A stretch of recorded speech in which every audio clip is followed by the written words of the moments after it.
Hey, what's going on, agents? Kuiper here. Today I'm very excited to add another build video to the channel. Today we're going to be talking about one of my favorite gear sets in all of Division 1, the most versatile gear set in Division 1, and also one of the most powerful gear sets in all of Division 1. Today talking about the Tactician's Authority. Tactician's Authority is one of the gear sets that's going to be featured in the global event, which is starting in just a couple hours.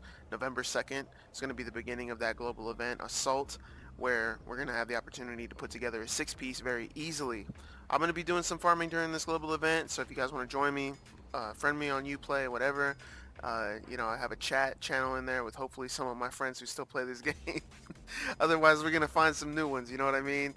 So, once again, we're going to fly through this build. I want to share with you guys exactly how it's set up. It's a little bit different than some of the other ones that you've seen. It might be a little bit more the same, but if you have any questions or comments, please leave them below.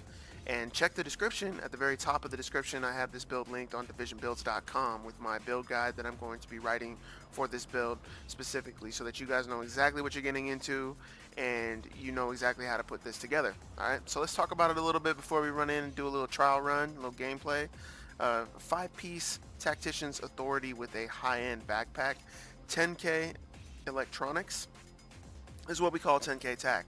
This is a PVE build, BFB cluster mine. It's going to be our skill combination. All right, it's going to be able to put bleed on the enemies for legendary missions. This is a pretty fun setup to play, specifically because it does a little bit of burst damage. You know, the seeker mines, they give you some healing on the bleed, but also generally you get pops of healing coming from this high-end backpack with the relentless talent. Okay, we're going to talk a little bit more about that after we get in there and do a little run through. Some other specifics about this one: we have our passive talents running, giving us extra explosive damage when we apply explosions to multiple targets. Alright, so when we hit multiple targets with an explosion, we get extra explosive damage from that blast, and if we kill one of the targets with that explosion, then we're going to proc Demolition Expert, giving us 20% more explosive damage. You see what I mean? So for 15 seconds. This is not always going to be able to be procced with the cooldowns that I have on my current skills. However, we have a couple things going on, being that we have Determined on the build, always making things a little bit more flexible in terms of cooldown. Also Strike Back when we take a lot of damage. As you can see here, we don't have any stamina at all, much less firearms. So we're going to be taking some damage, alright? It just happens, okay? So let's go in there, take a little run through, and then we'll get a little bit more in depth about this. I personally love Russian Consulate on Challenging. It's just a really great place to test any kind of builds that you're trying to make in this game. It's not a legendary mission, but that's okay because it can allow you to test the synergy of your various talents, how they work. You might find that they don't work so well in a legendary mission, or you might find that in general it's pretty much alright. Alright, so we've got a little bit of some shotties trying to run up on us. As you can see, Tactician's Authority is based on the ability of the gear set to stack bonus skill power whenever we land a shot on the enemy. Alright, so we're going to let off a Seeker Mine here. We had 30 stacks before we let that off. That's giving us 30% more skill power on those Seeker Mines. Alright, so now we're back to 0. We have this turret over here. Going to shoot the turret. One of the things that I've been kind of testing, I believe turrets and Seeker Mines and skill proxies in general, medkits, they will proc Determined, giving you 7.5% skill cooldown reduction. Let's go bowling, baby. As you can see, bleed's going to be applied to this dude, and that bleed is fairly substantial. It's not as good as a Predator bleed, but it definitely is pretty dang good. We got a turret out there. It's not a big deal. Let's hit the boys up. Get ourselves some healing. Look at that. We got a medic picking on us in the back. As you can see, when things are going the right way, when they have a good rhythm, you can kind of tank some shots because you're getting an awful lot of burst healing back from your skill damage. You're just doing so much skill damage, so it's very, very rewarding when things go the right way. This dude's gonna fire off a shot grenade. That was a little bit premature of the homie. I'm gonna call out the Pokemon. Take it around this side. Dude's gonna die from the bleed. Get out of here, agent. Get your ass back to rogue hell. Oh, and this is a good time for me to show you one of my favorite my favorite little strategies. I can wait for my cooldown on my BFB. So it's based on stacks, right? So you can fire and stack all the way up, and then just like at the same time, fire off your skill with just one button press. Let's talk about how to set this up. Let's talk about that one button press. Let's talk about everything. We're gonna go through in depth. Like I say, I'm gonna go quickly. So if you guys have any questions, please leave a comment below. All right. So we got the stacks from the 4-piece. Okay, Tactician's Authority. Important about these stacks, they're percentage based. So we're trying to get our skill power pool as high as we possibly can. I'm actually gonna fire this off so we can get a pure number. There we go. 3,089 or 389,000, I should say, on our skill power base when we're at this 10,080 electronics. All right. So like I was pointing out here, we've got our percentage based skill power stacks. So the higher this base skill power number is, the more skill power we're going to get per 1%, right? It's not very much, but it is going to incrementally increase that. And generally in this game, that's what I try to do, is pay attention to percentage based bonuses and try to feed into that as much as I possibly can. So the way we're going to get more out of that 1% is to make this number as big as possible. Okay. Every bullet that you land on an enemy is going to give you one of those stacks. And then if you have a turret, it has a little clause for a turret here, which will stack as well, just not as fast. And then when you use your skill, it's going to consume your stacks. Okay. Max bonus is 30%, as you saw there. The 5-piece bonus is giving us 5% skill haste, 5% skill power. You might think, if you're not going to use the 6-piece, then maybe there's another 2-piece combination that you can get. But the fact is, skill power and skill haste are what we want for this build. So there's nothing better than the 5-piece, right? So we're going to go ahead and take the 5-piece. Like I say, we already have our Relentless backpack here giving us that healing. That's going to give us the sustain. We have another option, which we'll cover here in a little bit. First and foremost, I mean, the skills that we're using here are pretty common. You're going to see an awful lot of 10k TACs joining your team, and they're going to be using skills like this. But the problem is, if you have a predator on your team, you're essentially shutting your predator out. If you don't communicate with your predator, he's basically got to change his build. And a lot of new players, maybe they don't even have another build, right? Or maybe they feel more confident with that. They're going to help the team more with the predator build. So pay attention if there's a predator on your team. Take a look at everybody's backpack, take a look at their knee pads, try to figure out what they're playing, if anything, or ask them. And if you have a predator on your team, change your lane. Really, as a tactician, you can do so many things, all right?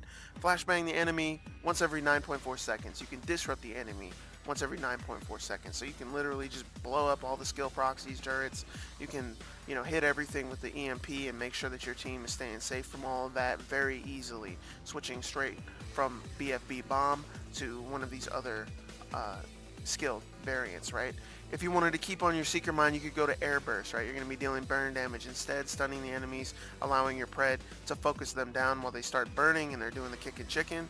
And, then they can start bleeding as well, right? It's going to be a very good combination with this high level of skill power. And you're going to be able to set one of these Seeker Mines out once every 11.3 seconds. It's crazy. All right, you can even spot heal with a booster shot. All right, I would highly recommend using something like a booster shot or even a defib. Defib's going to be a little bit OP because the ally heal's already huge on it. So if you're hitting somebody that isn't 9k with a defib, you're essentially going to be kind of over healing them. You're not they're not going to get an overheal, but you're going to be putting more down than you're going to be getting back, right? So I would instead go with the booster shot, which is going to be giving them a huge amount of healing no matter who they are, and also a little bit of buff to their outgoing damage, a little bit of protection from incoming damage for a little while.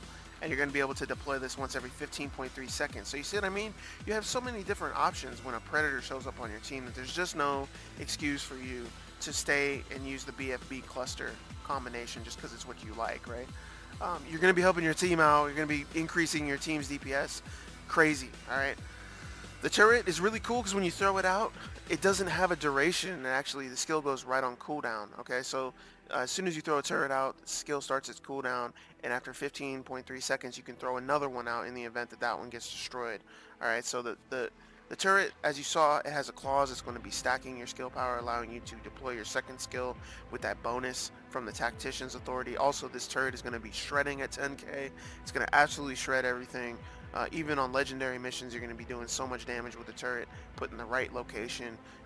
You know, it's just going to be awesome. All right, you can max out critical hit damage on your team. Basically, no matter who's shooting what weapon, you're going to basically max out crit damage on your team.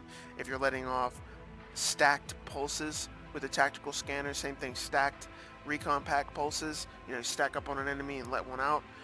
This is going to be just about maxing CHC, and it will be maxing any CHC from a SMG, a person on your team using an SMG, like your D3, for example. They're always going to have an SMG. So if you got a D3 on your team, the recon pack pulse is very, very strong. Shit, you could even go through and use a smart cover. All right, use the damage smart cover. At 10K, the smart cover is going to be doing an insane amount of work for your team. I went through with one of my friends playing a 10K TAC with smart cover, just me and him. I was using my 448 Reclaimer build, and we were able to do all the legendaries in the game. Alright, so it's definitely a very strong build. Like I say, you're just so powerful with the Tactician. Feel free to experiment and check it all out as you go, and switch your lane for your pred. Alright, so hopefully you guys understand what we got going on there. Let's just jump into the specifics of the build. Build philosophies, okay? These are things that we're going to be paying attention to across the entire build. Skill haste, the first one. We have skill haste roll on our chest, skill haste roll on our gloves, skill haste rolled on our holster, right? We also have skill haste on our gear mods, okay? On any of our gear mods, we have skill haste. Excuse me. Yeah, there we go. All right, so that's the first build philosophy there. There's a little bit of an exception here. I decided to switch off for 4% DTE on my knee pads, simply because the soft cap for skill power is 350,000, I believe. The soft cap means that any skill power above that number, you're going to get a diminishing amount of damage in return, alright? So it's basically like a balance decision that they made with the game. You're going to get a diminishing amount of extra damage the higher you go above 350,000, alright? But it's not that much, and the higher you go, you're still going to be feeling it. I believe like the hard cap is somewhere around 500k, alright? So you can definitely approach that 500k with a build like this, and I'd rather trade off some of that, you know, trade off some of that diminishing return for DTE. I also have this really nice mod, 210 max roll 214. So if you don't have a mod like this, don't worry. Just use a regular electronics above 260 with 3% skill haste. You're going to be just fine. All right. So again, skill haste, build philosophy. We have enemy armor damage. This is a build philosophy as well. Enemy armor damage on our chest, on our gloves.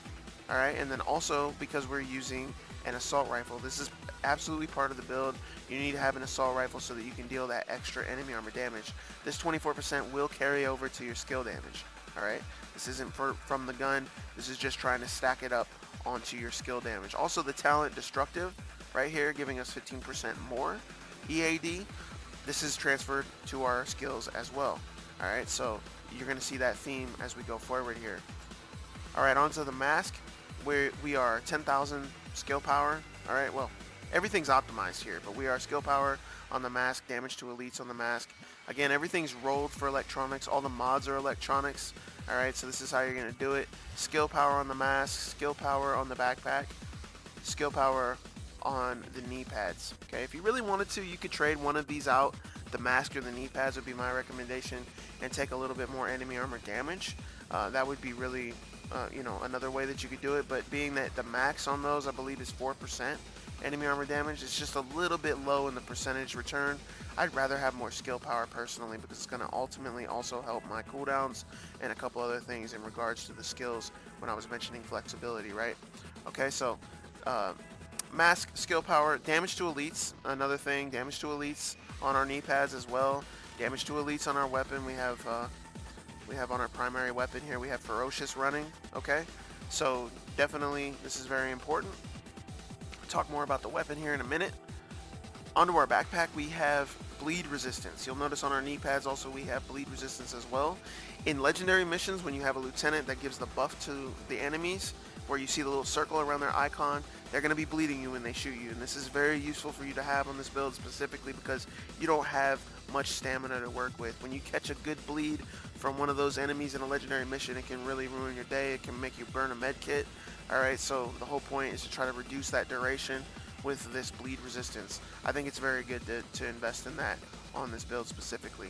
Okay, so onto our gloves. As you might notice, I don't have weapon damage. You could go ahead and roll weapon damage. I decided to go with health on kill just to kind of incentivize me to use my skills a little bit more, to think more about how to stagger my skills when I use them so that they're, you know, I don't have to wait very long for either one to come back and allow me to get more damage on the enemy, allow me to get more healing from my backpack. You could go ahead and roll, um, uh, weapon damage, assault rifle damage. But I would definitely say that you absolutely have to have skill haste and enemy armor damage. You absolutely have to have those. It's a must. So, those are, again, build philosophies, right? Onto the holster. You want a skill haste holster so that you can recalibrate the two main attributes of your holster that are the lowest. You want to recalibrate them up to the same level as your highest attribute. Okay, so everything's kind of on the same level, and then you're going to optimize it with div tech. Okay, if you get a holster and it's not very good, the highest roll you have is something like 1360 or even lower, then you know that it's a bad holster. Okay, also if you get a holster to drop with a major attribute other than skill haste, you know it's a bad holster. All right, so definitely don't waste your div tech, or make sure at least that you're totally sure about investing that much div tech into it to get it all the way where it needs to be, and then once you do, then you'll be good to go. All right, so holster is pretty easy as long as you understand how to recalibrate for them. The weapon, very specific. You're going to go to the blueprint vendor here at World Tier 5. You're going to go to the blueprint vendor either at the terminal or at Camp Clinton. You're going to look for one of these P416 blueprints. I think there's also a tactical ACR, but the main thing is you're looking for the gear score to be 228. All right, I believe this is a World Tier 4 weapon, so definitely pick up one of these in World Tier 5. You don't have to go farm for it at World Tier 4 or World Tier 3. So just buy the blueprint, craft it the way that you need it so that you can recalibrate for the missing talent. And the way that this is set up at World Tier 4, the reason why you want to do this is because the requirements for your talents is going to be lower. However, you still will get the full return of the talent. You'll still get the full power of the talent. 15%, we're never going to get more than that. The only thing we're essentially trading away for this lower requirement is base damage of the weapon. Okay, and as you can see, I have a fully optimized World Tier 5 lightweight M4, 13.7k per shot. Okay, so we're not really doing that much less damage. It is less damage, but we're not really doing like an insane amount less, And again, the point of this build is to shoot the target and get stacks for your skills.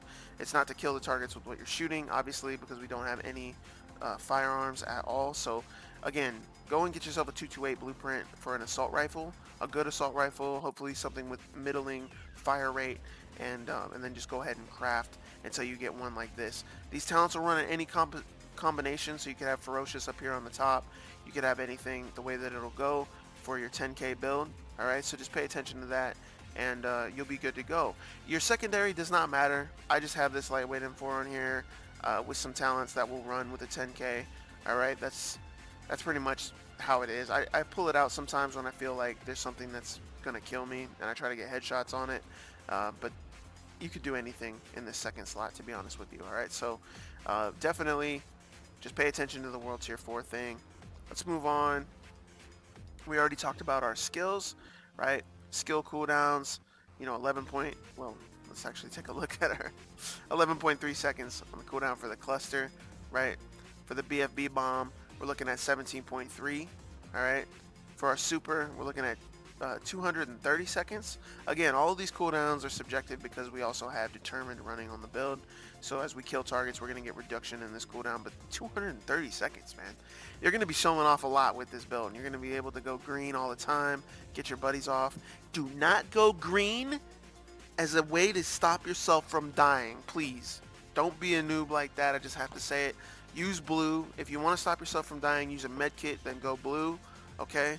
It's just that easy. It's really not that hard. And if you burn that green so that you don't go down, that's 60 seconds of immunity where your team cannot use green to get you back up or to get someone else back up. It's just very selfish for people to use green and as a med kit or as some sort of way to like boost their team. It's made to get people back on their feet. It's not made for anything else, okay? So if you're a noob and you're using green like that, please don't do that, all right? Rant over. As I pointed out, here's our passives. I personally can't stop myself from going up to my friends and slamming a med kit after all my time playing Reclaimer. So, trying to heal them up when they're in trouble. So, Combat Medic for me is a must. I have played an awful lot with Death by Proxy. I haven't noticed the bonus, to be honest. The skill power bonus is supposed to increase by 20%, which is huge. On a 10k build, it's going to be absolutely insane. But I feel like it just has, with the way that it's structured with the soft cap, it just doesn't work with the 10k build, unfortunately. All right, so maybe with the 7k, you'll be able to feel it a little bit more, but with the 10k, it's just not that good. Also, you're going to see a lot of these 10k BFB bomb, cluster bomb tacticians running shrapnel, and shrapnel to me is just, it's okay, but your bleeds are not really that strong, and it's a very situational sort of a talent where you're going to be hitting some enemy within a radius, right? And he's going to be kind of on the outside of that radius, and he's going to be within 10 meters of another enemy over there, and then it's just a chance, it's a 30% chance. So to me, it's just, once you actually look at it, like for Predator, absolutely, right? There's nothing better because the Predator bleed is going to do some serious damage. But for a Tactician, I don't think that this is really that great. All right, you can run it, but I don't think it's that great. Personally, I'd rather take Combat Medic, or I'd rather take Strike Back at very least, right? So use it how you want it, check it out, but ultimately, I think that this is the best way to go, okay? So we flew through it. We covered it all. Thank you very much for watching. Sorry about the length of the video. I'll catch you guys in the very next one. In the meantime, stay safe out in New York. Peace.